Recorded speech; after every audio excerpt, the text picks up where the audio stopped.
देखिए, अब ये शाहिद भाई ने खुद ही बोला और खुद ही बता दिया कि मैंने ये बोला कि मुझे शाहीन चाहिए। बिल्कुल ऐसा नहीं है।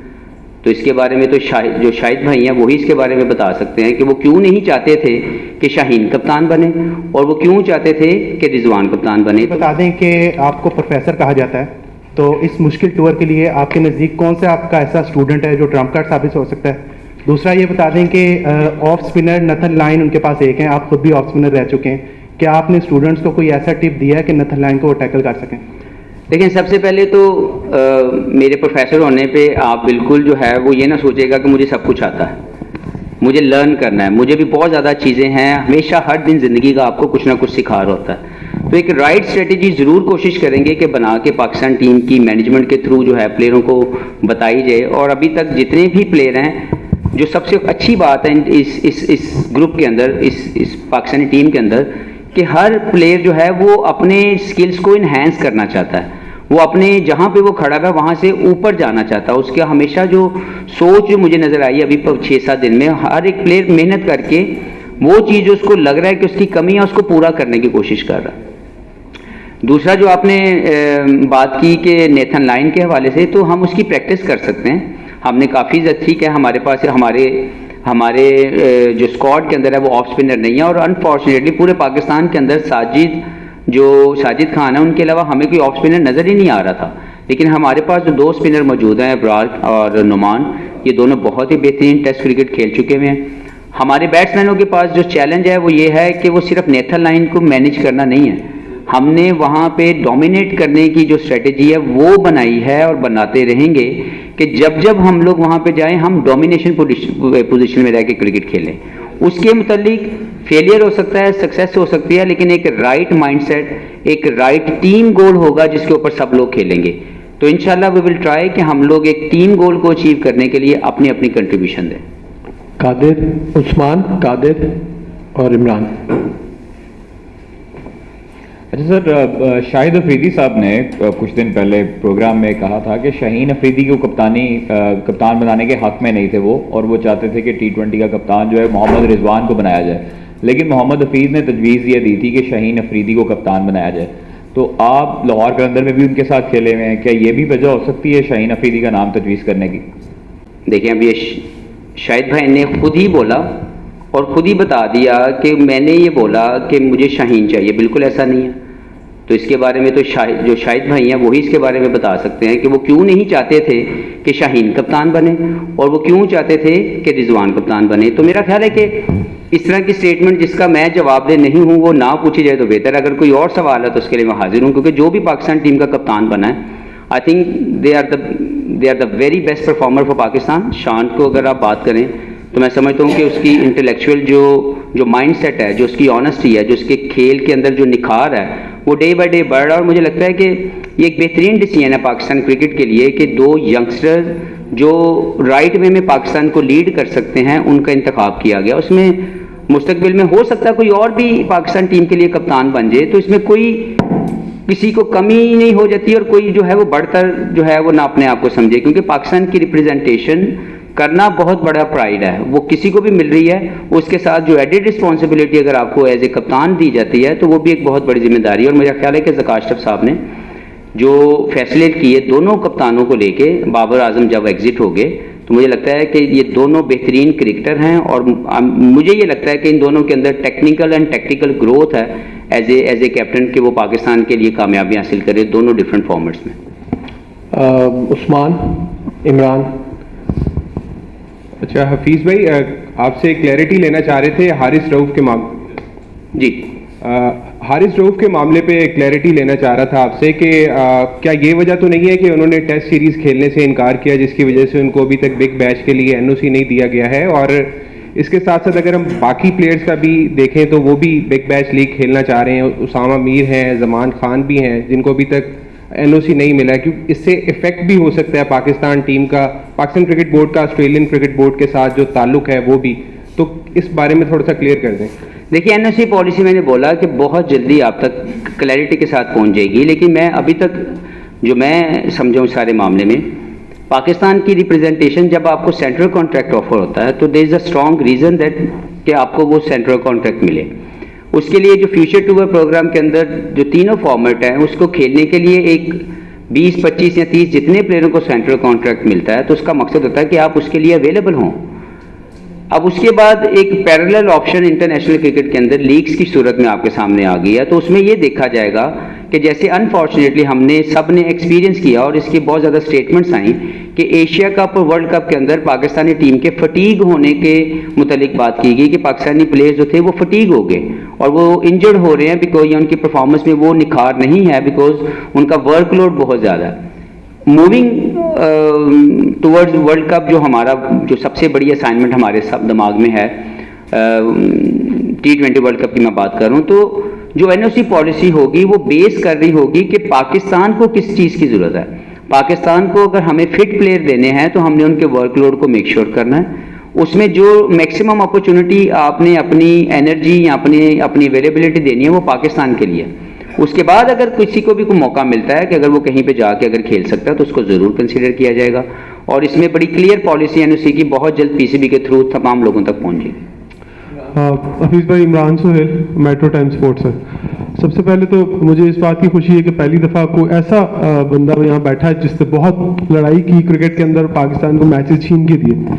लेकिन मैं उम्मीद वहाँ पर फिर ये रखता हूँ कि अगर आप यहाँ पर आए हैं तो आपका एक गोल बताना पड़ेगा आपको कि आप क्या सोच कर इस सीट पर आए हैं, कि आपको क्या करना है और आपका टारगेट क्या है, क्योंकि यहाँ पर कुछ पता नहीं होता कि आप अगली सीरीज में हैं या नहीं है, मैनेजमेंट है या नहीं, आपको रखती या नहीं रखती, किन बेसिस पे आप करने आए हैं। दूसरा मोहम्मद एक उसी का पार्ट है सर, उसी का पार्ट है छोटा सा। दूसरा आपने कहा कि प्लेयर्स आपकी इसी टीम में बहुत सारे ऐसे प्लेयर हैं जो डोमेस्टिक नहीं खेलते, जो पाकिस्तान का सबसे बड़ा सेटबैक है और कंटिन्यू करते हैं, परफॉर्म करें ना करें वो टीम के साथ रहते हैं। तो ज्यादती क्यों हो जाती है उन लोगों के साथ जो परफॉर्म करते हैं एक साल, अगले साल का इंतजार करते हैं, वो पता नहीं खेलते नहीं खेलते, फिर वही लोग खेल रहे होते हैं जो पिछले 5-5 साल से खेल रहे होते हैं। इसको बदल पाएंगे आप? जी, सबसे पहले तो जो गोल की बात करते हैं तो पाकिस्तान टीम के लिए जो गोल है एज ए टीम डायरेक्टर वो बहुत सिंपल और बहुत आसान लफ्ज़ों में ये है कि पाकिस्तान टीम ने मॉडर्न डे क्रिकेट के मुताबिक अपनी जो क्रिकेट है वो खेलनी है और उसमें कामयाबियों के लिए जो टीम गोल है उसको फॉलो करना है। और जब हम टीम गोल फॉलो करेंगे तो रिजल्ट्स बेहतर आएंगे। तो इंशाल्लाह सबसे पहले तो आपको जो मेरा गोल है यहाँ पे आके वो पाकिस्तान के क्रिकेटर से मैक्सिमम उनकी परफॉर्मेंसेस को पाकिस्तान के लिए इस्तेमाल करना है सबसे पहले, ताकि पाकिस्तान जितनी ज़्यादा सीरीज़ जीतेगा, जितने ज़्यादा मैचेस जीतेगा, जितने ज़्यादा टूर्नामेंट जीतेगा, वो पाकिस्तान की कामयाबी है। वो मेरा एक गोल है जिसको मैं लेके आया हूँ। और दूसरी मैं बताता चलूँ कि देखें, मैं यहाँ पे जॉब करने नहीं आया, मैं सर्विस देने आया हूँ। मैं ये सोच के आया हूँ कि मैंने पाकिस्तान क्रिकेट की जो भी इस वक्त की मौजूदा सूरत हाल है इसको बेहतर करने की अपनी हम्बल कैपेसिटी में कोशिश करनी है और उसमें मैं अकेला कुछ भी नहीं कर सकता जब तक जो मैनेजमेंट है, पूरा पाकिस्तान के जो फैंस हैं जो हमेशा पाकिस्तान को बहुत ज़्यादा सपोर्ट करते हैं, मीडिया का रोल बड़ा इंपॉर्टेंट होगा कि अगर कहीं पे गलती या कोई ऐसी चीज़ है कि हमसे अगर गलती हो रही है तो उसकी निशानदेही की जाए और उसकी निशानदेही के अंदर हमेशा जो है आपको सीखने का मौका मिलता है, क्योंकि ये हो ही नहीं सकता कि इंसान ये सोचे कि सब चीज़ें उसकी जो है वो ठीक हो रही हैं। तो मैं ये चाहूँगा और बार बार मैं इसको तो आपको कहूँगा कि आप कंस्ट्रक्टिव जो है क्रिटिसिज्म उसको ज़रूर करें, मैं उसको सुनूंगा, उसका जवाब दूंगा, क्लियर आपको मैसेज दूंगा। गोल मोल बात करने का ना मैं पहले कभी अपने कैरियर में मेरी आदत है, ना मैं आगे इसको लेके जाऊँगा। दूसरी चीज़ जो आपने मुझसे कौन सी बात की थी प्लेयरों के हवाले से, जी मैं उसी की तरफ आ रहा हूँ। देखें, मेरी अपनी समझ के मुताबिक और मैं इसके ऊपर मैं बड़ा स्ट्रांगली अपनी स्टेटमेंट भी दे चुका हूँ और इंशाल्लाह ताला जो बाकी जो लोग हैं जो इस पॉलिसी को बनाने में अपना जो है वो मेंबर हैं उनकी तरफ से भी यही राय है कि हमने पाकिस्तान की रिप्रेजेंटेशन को प्रायोरिटी के ऊपर रखना है और पाकिस्तान की डोमेस्टिक के अंदर क्रिकेट खेलने की जो ज़रूरत है उसको सबसे पहले प्रायोरिटी के ऊपर लेके आना है। Red ball cricket is the most important cricket, जिसकी वजह से पाकिस्तान के जो प्लेयर हैं जो अभी अनफॉर्चुनेटली हमें नज़र आ रहे हैं कि बहुत ज़्यादा प्लेयर रेड बॉल क्रिकेट से दूरी कर रहे हैं या उसको नहीं खेलना चाह रहे। हमें उसकी तरफ वापस लाने के लिए कुछ इकदाम करने पड़ने हैं। उसमें शायद किसी को लगे कि वो हार्श है, लेकिन that is the important part for Pakistan cricket कि अगर हमने पाकिस्तान की क्रिकेट को बचाना है और हमारी प्रोडक्ट जिसको हम प्रोडक्ट की शक्ल में देखना चाहते हैं, जब तक वो रेड बॉल क्रिकेट अच्छी नहीं खेलेंगे तब तक वो कोई भी क्रिकेट नहीं खेल सकेंगे, क्योंकि जो लंबी दौरानिए की क्रिकेट है वो हमेशा आपकी बेसिक्स ऑफ द गेम को पॉलिश करती है। और मैं ये चाहूंगा और इंशाल्लाह हमारी स्ट्रेटेजी के अंदर ये शामिल है कि हमने रेड बॉल क्रिकेट और लंबी क्रिकेट खेलने वाले प्लेयरों को ज़्यादा से ज़्यादा प्रमोट करना है और उनको ज़्यादा से ज़्यादा मौके देने हैं। और अगर कोई इससे पहले यहाँ से दूरी इख्तियार कर गया है तो उसको दोबारा वहाँ पे वापस लेके आना ताकि उसका खेल जो है वो बेहतर हो सके। प्लीज रिक्वेस्ट है प्लीज एक एक क्वेश्चन करें क्योंकि बाकी यार मैं भी भूल जाता हूँ यार, थोड़ा सा एक एक। हेलो हफीज भाई, शकील एक खट्टक सेकंड। शकील है, नईम भाई आप है और उसके बाद ओसामा। हफीज भाई, आपने कहा कि आप क्योंकि टीम डायरेक्टर हैं, स्ट्रेटजी डिजाइन करते हैं और अपनी जो स्ट्रेटजी है वो कोचेस के साथ डिस्कस करते हैं, जिसके बाद आप उनको इंप्लीमेंट करते हैं और ये बड़ा इंपॉर्टेंट रोल है। माजी में हमने देखा कि जब टीम जीतती है तो फिर सारे उस टीम का जो जीत का है वो क्रेडिट भी लेते हैं, लेकिन जब टीम हारती है तो फिर सिर्फ कप्तान को ही मुरद इल्ज़ाम ठहराया जाता है या फिर कोच को ज़्यादातर उसके ऊपर इल्ज़ाम लगाए जाते हैं और उसके बाद फिर हमने देखा है माजी में जो होता रहा है। तो अब पहले तो दुआ है कि पाकिस्तान टीम अच्छा परफॉर्म करे, लेकिन अच्छा परफॉर्मेंस अगर नहीं होती ऑस्ट्रेलिया में तो फिर इसकी जिम्मेदारी कौन लेगा? क्या आप सामने होंगे कि भाई ठीक है माई रिस्पॉन्सिबिलिटी है? देखिए, मेरे पूरे कैरियर में जब मैं प्लेयर था वो तो गुजर गया। एज ए मैनेजमेंट मैं बड़ा क्लियर बताता जाऊँ कि तमाम फेलियर की जिम्मेदारी लेने में सबसे पहले मैं खुद दूंगा। मैं अपना हाथ खड़ा करूंगा अगर फेलियर होगा, और जो क्रेडिट है वो मैं लेने वाला बंदा ना पहले था और अभी भी सारा क्रेडिट प्लेयरों का है। जब हम परफॉर्म करेंगे तो वो प्लेयरों के, जब वो अच्छी परफॉर्मेंस है तो क्रेडिट प्लेयरों का है। रिस्पॉन्सिबल बंदा ये बैठा हुआ है, कहीं भी आपको पीछे हटता हुआ नजर नहीं आएगा। तो कोई भी अगर किसी भी सीरीज में या किसी भी जगह पे इस पूरे टोटल पाकिस्तान की क्रिकेट का अगर आपको कहीं पे भी फेलियर नजर आए तो आपको सबसे पहले मोहम्मद हफीज नजर आएगा और वो कहीं पे भी पीछे नहीं हटेगा। हफीज, सबसे पहले तो आपको बहुत मुबारक हो टीम डायरेक्टर का ओहदा संभालने के लिए। दूसरा ये कि दौरे ऑस्ट्रेलिया पाकिस्तान के लिए हमेशा मुश्किल रहा है और हमने पीछे देखा कि पाकिस्तान की स्ट्रेंथ उसकी बॉलिंग लाइनअप रही है। तो इस दौरे में पाकिस्तान के पास हारिस रऊफ नहीं है, नसीम शाह नहीं है, तो क्या समझते हैं कि उनके बगैर इस बॉलिंग लाइनअप के लिए कितने चैलेंजेस होंगे? देखिए, एक्साइटिंग चैलेंज है। मैं समझता हूँ कि मैं एक्साइटिंग चैलेंज इसलिए बार बार कह रहा हूँ कि हमेशा जब आप कुछ गेन करना चाहते हैं तो आपके अंदर एक एक्साइटमेंट आती है। हमारे जो फास्ट बॉलर्स हैं ये पाकिस्तान के, अगर नसीम किसी वजह लाइक वो अगर इंजर्ड हैं तो उनके जाने से कोई इतनी ज़्यादा मैं नहीं समझता कि आप सिर्फ एक बंदे को जब आप मैच आ रहे हैं तो कह दें नसीम नहीं है तो इसलिए हम मैच आ रहे हैं। उसने अपना एक रोल प्ले करना है। जब भी इंशाल्लाह फर्स्ट ऑफ ऑल मैं विश करता हूँ कि जल्दी से रिकवर करें और पाकिस्तान के लिए दस्तयाब हों। दूसरा, अगर वो नहीं भी हैं तो सिर्फ हर फेलियर को उनकी गैर मौजूदगी के ऊपर डालना ठीक नहीं है। हर प्लेयर को जब अपॉर्चुनिटी मिलती है तो वो उसने डिलीवर करना है, और अगर किसी भी वजह से जो फेलियर अगर आ जाता है, अगर वो परफॉर्मेंस नहीं हुई तो अगले दिन दोबारा जाकर फिर कोशिश करनी है। तो इस टीम के अंदर एज ए बॉलिंग यूनिट मैं समझता हूँ कि बेहतर बॉलर मौजूद हैं और जो बेस्ट इस वक्त पाकिस्तान के सिस्टम में मौजूद हैं वो वो अल्हम्दुलिल्लाह वो टीम के साथ सिलेक्ट हुए हैं। कुछ प्लेयर हमने आइडेंटिफाई किए हुए हैं, उनके ऊपर ग्रूमिंग के ऊपर काम होगा। और इस कैंप के अंदर मैं आपको बताता चलूँ, जब हमने जो 18 का स्क्वाड सेलेक्ट किया था, हमने 7-8 बॉलर उसके अलावा भी बुलाए थे जिसमें फास्ट बॉलर भी थे और स्पिनर भी थे।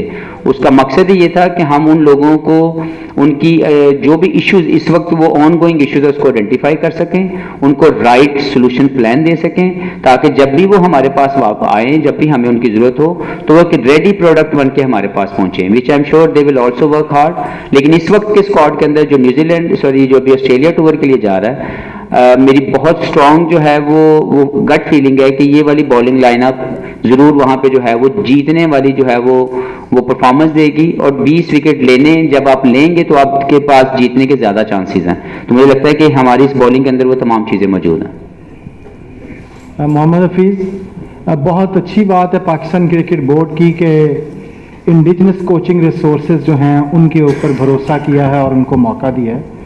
आप टीम डायरेक्टर होने के साथ डिफेक्टिव बैटिंग कोच भी हैं, तो क्या बेहतर ना होता कि वहाँ पर कोई बहुत experienced who had performed wonderfully well उस बैट्समैन को जो है वो आप बैटिंग कोच के तौर पर भी ले आते ताकि वो भी जो है वो उस में शामिल होता। और क्या आप नहीं समझते, गॉड फॉरबिड, अगर पाकिस्तानी बैटिंग फेल होती है तो all the daggers will be drawn at you.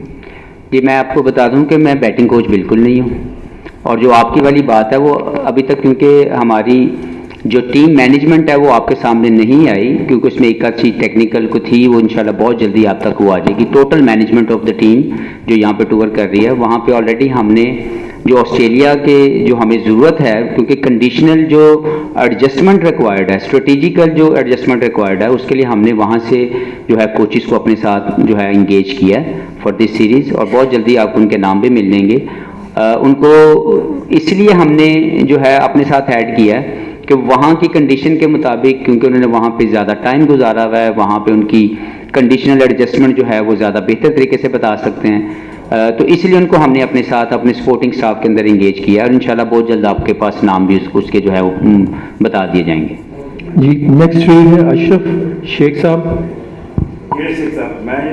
दोनों ये ले शेख ही होता है।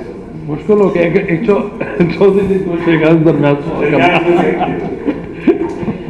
हफीज़, सबसे पहले तो आपको मुबारकबाद कि एक अहम ओहदे पर आपको जिम्मेदारी मिली है, और बड़ा मुश्किल जॉब है, क्योंकि टीम जीते या हारे, जीत पर की तो हर कोई क्रेडिट लेता है, हार का कोई नहीं लेता। तो जैसा पहले भी आपने कहा कि अगर टीम हारेगी तो ऑस्ट्रेलिया का मुश्किल टूर है, और साबिक क्रिकेटर्स भी इसको कह रहे हैं कि किसी तौर पर भी ये पाकिस्तान के हक में ऑस्ट्रेलिया का टूर नहीं होता। फिर तो हम टूर पे नहीं जाते। बिल्कुल आपकी सही बात है। आपकी क्या, जिस तरह इंग्लैंड ने एक जारहाना टेस्ट क्रिकेट खेलना शुरू किया है, क्या हम उस तरह की क्रिकेट खेलेंगे या हम अपनी क्रिकेट खेलेंगे? देखें, हर एक टीम के अपना एक विनिंग मंत्र है, और हर टीम के अपनी एक स्ट्रेटेजी है कि जिस तरह उन्होंने किसी भी जगह पे कामयाब होना है। ये ज़रूर है कि पाकिस्तान क्रिकेट किसी के मुताबिक नहीं खेलेगी, लेकिन पाकिस्तान का अपना खेलने का एक अपने तरीके से मैच जीतने की जो स्ट्रेटेजी है वो हमने बनानी है इंशाल्लाह ताला, वो हमने बनाई भी है। उस पर हमने पिछले 5 दिन से काम भी किया है। कोई भी चीज़ थोड़ी सी बदलने में या थोड़ा सा उसको ट्यून करने में या एडजस्ट करने में थोड़ा सा टाइम लगता है, उसके अंदर मज़ीद मौके मिलने हैं। इस टीम को मज़ीद ज़्यादा हमने जो है प्रैक्टिस के अंदर उस चीज़ के मुताबिक, गेम प्लान के मुताबिक खिलाने की पूरी प्रैक्टिस करवानी है, and I am sure this girl will adjust accordingly, क्योंकि जो पाकिस्तान की क्रिकेट है वो हमेशा अग्रेसिव क्रिकेट खेल के ही ज़्यादा बेहतर परफॉर्मेंस देती है। तो that is a very clear message to all the players कि एज ए टीम मैनेजमेंट हम उनसे अग्रेसिव माइंडसेट के मुताबिक क्रिकेट खिलवाना चाहते हैं, और उसका जो रिस्पांस है जो भी आएगा उसके मुताबिक स्ट्रेटजी बनाई जाएगी। लेकिन हम किसी को देख के अपने आप को उसके मुताबिक नहीं बनाएंगे, लेकिन पाकिस्तान का एक अपना बड़ा स्ट्रॉन्ग वे है to win the matches anywhere in the world. हम उसको मज़ीद ज़्यादा जो है वो पावरफुल करेंगे ताकि वो जो प्लेयर्स हैं वो बेहतर परफॉर्मेंसेज लेके आएँ।